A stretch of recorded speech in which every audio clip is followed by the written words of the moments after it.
Getting a business off the ground requires data-driven strategy and a truly exceptional product. But entrepreneurs know there is a lot more to building a business than analytics and sleek design. We want to know what makes founders tick, how they pivot to tackle the hard stuff, what keeps them up all night, and what keeps them going each day. I'm Jenny Rudin. And I'm Katie Demo, and we're the co-founders of Brass Clothing and your hosts for Making It Happen, a show where we have raw, honest conversations with other founders like ourselves. Join us for fly-on-the-wall access to intimate discussions about what it's really like to start, run, and grow a business. This is Making It Happen.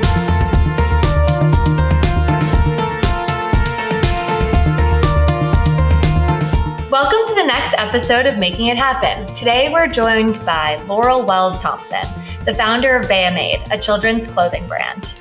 But if you're saying to yourself, great, more outfits my toddler will outgrow in months, think again. Laurel's sustainably sourced, ethically produced designs grow with your kid, allowing these styles to fit at least 3 times longer than typical children's clothing brands. And while Beya Made is shaking up the children's clothing space, starting her own business meant that Laurel needed to make certain sacrifices. Today, we're talking with Laurel about her journey towards motherhood, how that journey and her business intersect, and the ongoing personal impact of entrepreneurship. Welcome, Laurel. We're so thrilled to have you. It's good to be here. Thank you.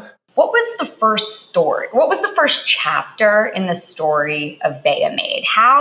What was your life like prior to launching that business? Give us a little bit of a brief background on what you were doing prior to launching this company. Sure. So I studied fine art in college. And after I graduated, I ended up moving to New York City. I got a job working for like a couture textile designer, doing all kinds of like hands-on dyeing and printing techniques, color mixing. That sort of segued into being more on the design side. And I spent, most of my career, all of my career after school, in women's wear, and worked for a super cool indie label based in Brooklyn and would show during Fashion Week. But I didn't really see myself staying in the city forever. So my husband and I moved back to Atlanta because we wanted to buy a house and start a family. And then when I got to Atlanta, the sort of fashion landscape is really different, as you can imagine. Yeah. And so I landed at Carter's, which is, if you have little kids, you probably know, it's an apparel, actually everything company. And so I started working as the accessories designer for Carter's and was there for 5 years. And that was all fine and good. I kind of knew it wasn't like my life's purpose to be doing like children's fast fashion. I also didn't totally understand, like I'd always considered myself an environmentalist, but I didn't really understand the impact of fashion on climate change until kind of like the later part of my tenure there. And that coincided with having my own child. So the last year that I was there, I had a baby. She started wearing the clothes that we were designing there, and they were super adorable and actually pretty well made. But it was very frustrating because she would wear them like once, and then she would outgrow them. And I refer to this as the bag of shame, but it's like every parent has like a bag or a box like at the back of the closet.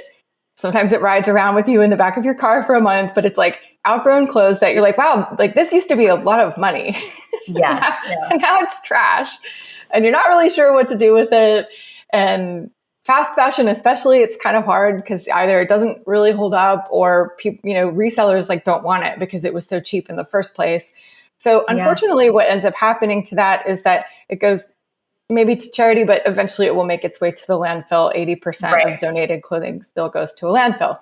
So once I sort of was in it, like experiencing the reality of children's fashion and like how it actually works, I'm like, this is really bad. And then also learning more about, the impact that the fashion and textile industry has on the planet, which it's actually the second most polluting industry on Earth next to oil, if you can believe it. And somewhat related because a lot of clothing is made from petrochemicals, meaning they're made from fossil fuels, aka plastic. So once I kind of learned that and the pieces fell into place, I didn't leave that job intending to start a business. In fact, I really thought I was just like going to rest because being a mom and working in like a very high pressure corporate job is a killer. And then, it sort of took off from there. It started really as a hobby and a passion project and ended up becoming a business. Can you tell us a little bit more in detail about what it was like to start Beya Made? Yeah, I mean, it was really a slow process. And I sometimes joke that it was like a literal rags to riches story because I didn't have any seed money. I didn't have any investors. I had a box of shame. I had this big box of clothing that my daughter had grown out of. Some of it was very nice, but I had this box of outgrown clothes that my daughter couldn't wear that maybe she had worn once or twice. I took it and I sold it on Kidizen, which is a clothing resale app for kids. And I took that money and I bought fabric. Yeah. And I made clothes that would last longer. And what about them allows them to last longer? Yeah, I'm curious about this. It is not rocket science. I really drew from inspiration from old sort of pre-industrial revolution patterns. So like little rompers that had multiple rows of snaps and buttons, elasticized waistbands, drawstrings. I make the crotches of the garments a little bit longer, so they have multiple rows of snaps there too, so that they just expand sort of lengthwise and horizontally, so that the child can just wear it a little bit longer, which it actually makes a huge difference to the carbon and water footprint of a garment if you can extend the life by even just 6 to 9 months. It's amazing. So you started this business and it was started as a hobby, but it really grew into a business. Can you tell us a little bit more about that, how you grew it into a real business? So I think I mentioned before, it really never was I knew it was not my life's purpose to sort of sit in a glittering tower above the city and design future trash. That just didn't seem like a meaningful life to me. And I think it was hard for me to sort of square being an artist and a creative person with something that could have like a larger impact on the world, much less solving essentially like our most pressing important problem as a planet, which is climate change. And I think through this sort of process of iterating little clothes that originally were for my daughter, I realized there was something there that was really revolutionary. Like no one else was doing this. And I thought, why aren't they? I mean, really the answer is just capitalism. People don't want to design clothing that lasts longer because they can't sell as much. But that seemed like a really bad reason to not do it. And I felt like I was well positioned to be the one. So then it really became a process of testing designs, iterating, testing the product, letting other people try it out. It took, a year or so to kind of prove the concept that it was working with multiple children, not just mine. But I wasn't a business person. So I had to really learn that. I mean, I feel at this point like I've earned a master's degree in marketing just from building my own business. I still have a lot to learn about like numbers and retail math, but the marketing has actually been a really fun journey for me. And so, it's been, I think, I sort of like, it became official in 2018. So this will really be my third year and, finally kind of feel like I've hit my stride and, there's something to this idea. At some point, yes, you sold a few pieces on Etsy. Maybe it was to a friend. Maybe then you got your first sale to someone you had no idea of who they were. Obviously, that's an exciting day too. At some point, I would imagine you thought about scaling up and doing things more, I would hate to use the term mass production when it comes to Beya Made, because obviously you're the antithesis of that. But at a certain point, you were wanting to produce maybe 10 at a time or 50 at a time. Tell us a little bit about that scaling process. Well, I'm still going through that process. Yeah. And it's been very slow and very painful because obviously manufacturing in the US it's complicated and there are not many people who can do it.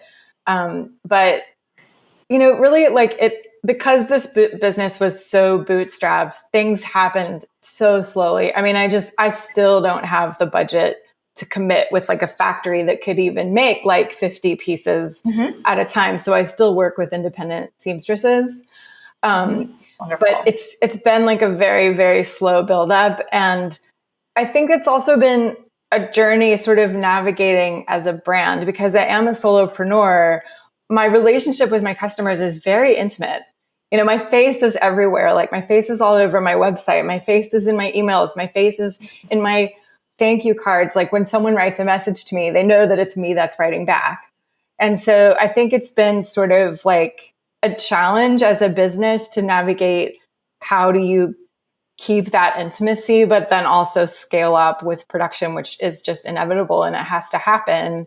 And I guess that's why I say it's a bit of a painful transition, because it means you're walking away from one thing to embrace something else that's necessary. So obviously starting a business is a journey, and there's a lot more to starting a business than figuring out where you're going to make your clothes, and figuring out how you're going to pay for everything. There's a tremendous personal sacrifice that you make when you decide to invest your time, your efforts, your energy, and your own personal resources into building a business. And really what we want to do here is talk to entrepreneurs, people who have done this like you, and really help other founders who are in the middle of starting a business or have started a business get through those hard times, those times where you're kind of like, you're questioning why you've done this. So we'd love to hear a little bit about your journey in starting a business and, some of the conversations you've had with your husband about what it's been like, how you guys navigate some of the harder times, we'll say it like that. Yeah. We were in a very fortunate, privileged position that my husband's income at the time that I left Carter's was enough that we could live on. We could support our family comfortably on his income. I don't think he loved the idea of me going from a very, very well compensated job with great benefits. I call them the golden handcuffs. To sort of nothing, or like maybe less than nothing. He likes to remind me that maybe we didn't invest any money into your business, but think of all the money you would have been making if you had been working at your job. Okay, I have that conversation with my husband literally every week. So, yeah. And I've been doing this for a long time, 6 years, 7 years, yeah. I have no idea. So feels like 70. It feels like 70 years. So I know that conversation so well. It's very easy. Frustrating. And I mean, I think, at the time that we moved here from New York, I was very exhausted, maybe somewhat traumatized from what had just happened the year before, leading up to my job just literally disappearing overnight. Mm-hmm. Like wake up to an email, don't come in.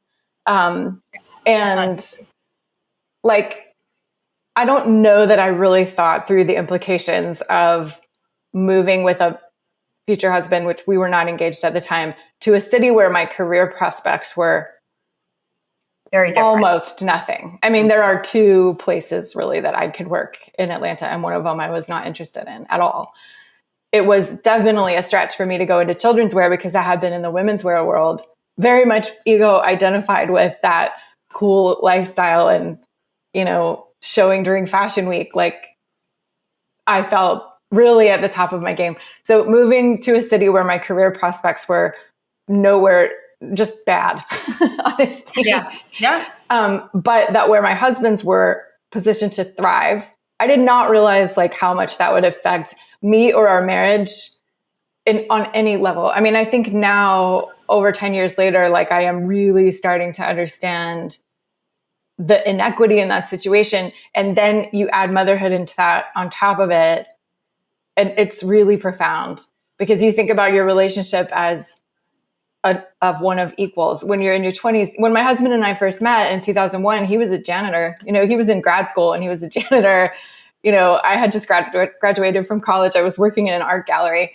Like we were equal in every way. And then for our careers to kind of do this and then this was really frustrating to sort of watch it play out in real time. On top of that, when I was at Carter's, extremely corporate environment, mostly women, mostly mothers, But even so, it is a company that is almost completely run by men at the top and a very traditional corporate environment. You are meant to be in your chair between 9 and 6. Doesn't matter that there's not a daycare in the city that closes after 6 o'clock. And so when I had a baby, I really felt that inequity big time. I mean, I guess I'm meant to be grateful that I had 14 paid weeks or 12 paid weeks of vacation and a private room to pump milk in, but it just didn't feel like a good deal. It didn't feel good at all. And when I walked away from that, I thought, and not that entrepreneurship is the solution to this, because as you said, it is the opposite of rest. It's a huge commitment. It's a much huger commitment than even the hugest corporate job. But I really wanted to create an environment for myself to thrive in where I felt like I could also be available to my child and to myself. I was completely exhausted. My baby didn't sleep until she was 2. So, I mean, I was tired in my bones, you know, it was like a mess. There's no way I could kind of continue to function. And there was just no break. You know, it was like maternity leave, you go back to work, you're going to be like full speed ahead. So I think walking away from that and transitioning to my own business, in a sense, I think if I had really known what I was in for, I would have rethought it maybe. I had this vision that I would create a company where women could bring their babies to work, or we would have daycare on site, or we would have a year of paid maternity leave. And maybe I will, you know, but at least for me and the way that impacts me, like I'm not there yet. So I pretty much work all the time.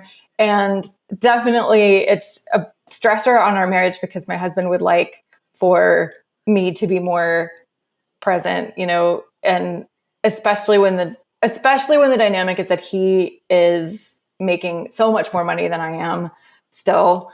I think there's a little bit of the unconscious expectation that I will sort of pick up the slack.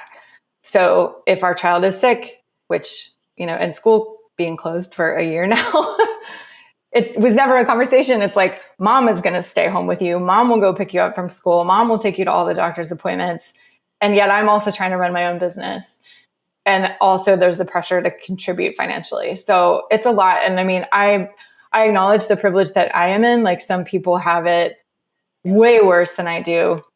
And so I know that if I feel like I'm failing at everything, that others are really, really feeling it too. I think there's this challenge that we feel as entrepreneurs and as we evaluate the trade-offs that we have to make, where we can see the logic and the practicality sometimes in the suggestion, well, I'm the one paying the bills, making the salary. So of course the mom who is fighting for her business's life every day is going to be the one to go and pick up the kid or to stay home when they're ill.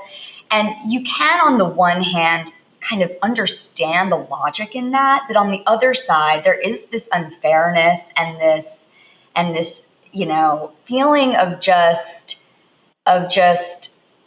endeavoring to build something and to ultimately create a certain additional level of security or something of pride to build a business for your daughter's future, or to think about how that could contribute and support her as a woman in her life down the line. Yeah, and I think that that's one of the things that keeps us going as a couple, you know, like me. But it takes a lot of work, and Laurel, I'm wondering if you feel the same. It takes a lot of time and energy on my part to always sort of like reconfirm the vision, like reestablish why we're doing this over and over again, because doubt creeps up at any time, at any moment. Mm-hmm. And I have to stop what I'm doing, whatever stride I'm in, stop what I'm doing and be like, okay, this is why we're doing this. Mm-hmm. And I realize that we're, you know, running a marathon here, but we don't turn around when we're halfway there. And I've said that a million times. Jenny's heard me say that. Of course. But I also think that's so important. Yeah. You know, Laurel, do you feel like you're at that stage where you're having that conversation, or even maybe a little earlier than that at this juncture? No, I'm definitely at that stage. And I feel like I belong to a community of other entrepreneurs, and I almost feel like we're collectively going through that. And I think it might just be in the zeitgeist right now that everyone is feeling a little bit of burnout and like, ugh, Yeah. And I mean, I think that's sort of like an effect of the pandemic, right? Like even people that don't work for themselves are reevaluating, like, is this really what I want to do with my time? Is this worth it? And yeah, I like what you said about we don't quit when we're halfway through the marathon. When you've come this far, I definitely have to take some step backs because I get so emotional about things that I think if I were to act on this emotion, I would just burn this down and just quit and walk away, And so sometimes I had to step back and say, yeah, no decisions get to be made right now until I'm in like a healthier emotional balanced place, because then I can look at it with clarity and say, okay, yeah, we don't quit when we're halfway through, like we're almost there. That seems like a really helpful thing, that you're able to sort of like recognize when you're in that state and remove yourself and say, like, I'm going to go through this emotional thing and like no decisions get made, no big conversations are had. How did you figure that out? How do you know how to do that? For better or worse, I'm a person whose body like literally falls apart when I'm stressed. Wow. Yeah, Like it'll start with like my hips start hurting, and then it's like I get achy, and then I can't sleep. And, there's just a lot of like physical things that's like huge red flag. Like you've got to stop and slow down. And, it's not without a cost. Like right now I'm actually in the 30-day like step back from my business where I try to put things as much as I can on autopilot so that I can reevaluate. And there's always the fear, especially when you're the only person working in the business, basically, that you're going to lose momentum. And I might, like I hope I'll be able to navigate this time, but you just have to weigh that against. This is actually, a really interesting time to be having this conversation with you then. Tell us what prompted that thought of taking a 30-day sort of rest, recovery, reset. Yeah. Tell us a little bit about that. I mean, I struggle with depression and anxiety, and I kind of know my like triggers and signs. So I started taking a bit of a nosedive, and it started with like my ears were ringing, and I'm like, why are my ears ringing? That's really weird. And then I had to go to the ENT and get my hearing checked, and then they sent me to the dentist, and the dentist is like, you're clenching your jaw. And they're like, we could do this for you, but actually you're just too stressed. And then I had to call my doctor, and the doctor was like going through this like process of like trying to evaluate, what is it that's like negatively affecting my quality of life. And it's like the answer is always the same. It's just like you're working too much. When I think about this, especially this past year, which my daughter's school was open, but it was a lot of like stop start. And so, like I said, I would always be the person that had to drop everything to do childcare. And she's, she was 5 last year, and she's an only child. So it's like, and she's a super extrovert. So she needs a lot of touch. She needs a lot of communication. She's a wonderful child, but she's very hands-on. So it is kind of impossible to try to get work done when she's around. And so I thought about, the pace of the past year has been like, on the days I did have childcare, it was like, get up in the morning, drive her to school or camp, drop her off, drive to my studio, work at like an insane pace until 5:30. So from like 8:30 to 5:30, hardly even breaking for lunch. My body was just like exhausted and tired. And then I would get home and I have to make dinner. And I just kept thinking, it's like a lot of this comes because we do not value women's work. We don't value women's time spent mothering. You don't get credit for like, oh my God, your child is so happy and well-adjusted. Like, you must be an awesome mom. No one will ever say that to you. And people really, we as a culture don't really acknowledge that time spent. It's like, yeah, it might not be compensated, but it is a massive job. I mean, it's like almost sounds cliche saying it because everybody says it, but it's true. And we don't. And that's true across. It's not just mothering, it's like I have seamstresses. These women are like extremely skilled artists, and they are supporting families. And this is their life and this is their career. They deserve to be paid more, and yet they are not, because sewing is women's work. This is really interesting to me because I used to work a lot with the refugee community. Hopefully we'll start again now that we're getting refugees again. But I used to work a lot with the refugee community here in Atlanta. And one of the families I worked with, the father was a seamster, a stitcher, because in Syria, where they are from, that's a man's job. And so it was really difficult working with him. I was helping him to start his own business, and the cultural disconnect, he's like, what do you mean this job only gets paid like this amount per hour? In Syria, the pattern maker gets paid this much and the stitchers get paid this much, and it's flipped here. So it was like, well, I think the difference is that that's a man's job in Syria and it's a woman's job here. And we all have in common that we don't value women's time. So I think that's pretty fast. Yeah.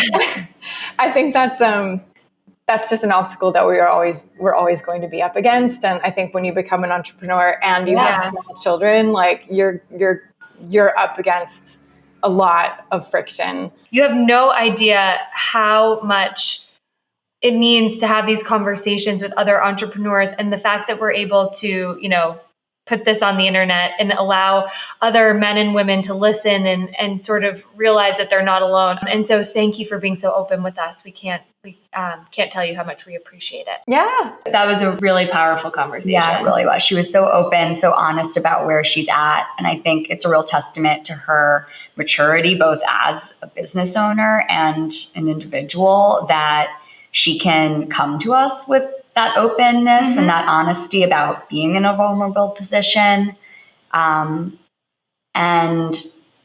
fully acknowledging that she's working through it. Yeah, that is not an easy thing to talk about. No, certainly not. I connected with Laurel like in a lot of different ways. And especially I thought that one of the things that we didn't discuss it as much, but her approach towards entrepreneurship and being a mom, she thought that it was going to be this opportunity for her to like own a business and do this thing on her own time. And then she could, be a mom and sort of prioritize that. And the truth of the matter is that they're competing with each other all the time. Absolutely. It's not like, because you own your own business, you have all of this freedom in the world to do whatever you want, whenever you want. No. And being a mom is, certainly not something that gives you freedom, to say it. Conversely, I think it's really empowering in some ways to think that there can be career paths that both give you an opportunity to own your day to day a little bit more and control the hours you spend doing what. And obviously no one wakes up one day and goes, oh, well, being a mom and starting my own business at the exact same time is just going to be, the most perfect and self-driven, self-motivated way of starting this next chapter of life. Like, let me be a mom and let me start a company at the same time. Flexibility, great. Obviously it takes a lot more than just that.